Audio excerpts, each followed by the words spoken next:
कारण की जरा किचनमध्ये मला डेकोरेट करायचं आहे म्हणून नवीन नवीन काहीतरी ॲड करते आहे. हॉलचं मी क्लिनिंग करायला घेतलं.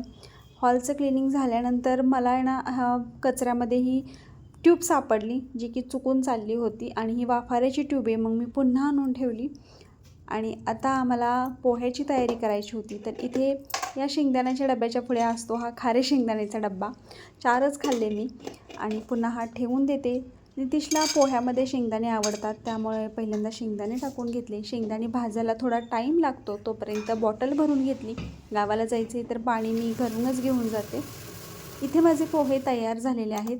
तिथल्या ॲक्वाचं थोडं सेटिंग वेगळे आहे, मला पाणी कडू लागतं. त्याच्यानंतर हॉलमध्ये जे कपडे पडलेले असतात ते मी फक्त रविवारी शक्यतो घडी घालते. जर आधीमध्ये टाईम मिळाला तर घालते, नाही तर ठेवून देते. तर आज होता हा कपड्यांचा घडी घालण्याचा दिवस. त्याच्यानंतर जे गावाला जाताना ड्रेस घालायचा आहे त्याला इस्त्री करून घेतली. बाळाची घालायची कपडे आणि न्यायची कपडे सेपरेट केली आणि इथे मी आता बॅग भरायला घेते. तर बाळाच्या बॅगेमध्ये मी वाईप्स, एक स्वॅडल घेतलेला आहे, त्यानंतर हे फुल रोमफर घेतलेला आहे.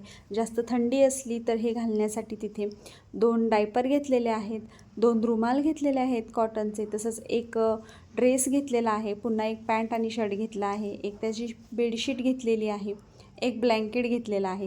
जाणार तर आम्ही 4-5 तासासाठी आहे, पण त्याचं हे सगळं मटेरियल मी इथं घेतलेलं आहे. आणि इथं आता माझ्या सोप्यांवरच्या सगळ्या घड्या घालून झालेल्या आहेत आणि सोफे मी आता पुसून घेत आहे.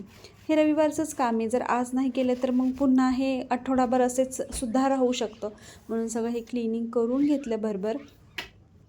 तोपर्यंत नितीशची आंघोळ झाली होती आणि बाळ झोपलं होतं. टिपॉय वगैरे क्लीन करत होते. टिपॉय क्लीन करतानाच नेमका माझ्या फ्रेंडचासुद्धा फोन आला की आज गावाला जाणार आहे, तर मग किती वाजता येणार आहे वगैरे वगैरे. तर हे सगळं बोलून माझं काम करतच चालू असतं. फोन ठेवून दिला, चार्जिंग पूर्ण करून घेतले दोन्ही मोबाईलला आणि फरशा पुसून घेतल्या. आधी मी दररोजच फरशी क्लीन करायची. त्याच्यानंतर मग आता मी आठवड्यातनं 2 किंवा 3 वेळा करते. बाहेरचंसुद्धा मी 2 वेळाच करते. आज बाहेरचं क्लीन केलेलं नाही आहे, म्हणजे फरशी पुसलेली नाही आहे. इथे मी हुलग्यांचं बाहेरच आणून ठेवलेले. जो तुम्हाला दुपारी 3:36ला शॉट आला होता त्या शॉटची सगळी ॲडजस्टमेंट म्हणजे शेड्यूल वगैरे ॲडजस्ट केलं. त्याच्यानंतर कपडे धुतलेली होती ती कपडे सुकायला घातलीत. कपडे सुकून झाल्यानंतर इथं आमच्या बाळाची अंघोळ करून घेतली आणि आता त्याला त्याचे डॅडी तयार करत होते.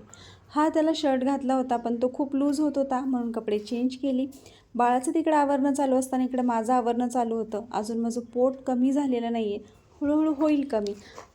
तर असा माझा आणि बाळाचा लूक आहे. तुम्हाला कसा वाटला ते कमेंट करून सांगा. एवढी सगळी कामं आम्ही जाण्या अगोदर आवरलीत. भेटूयात पुन्हा एखाद्या ब्लॉगमध्ये किंवा शॉर्टमध्ये. बाय.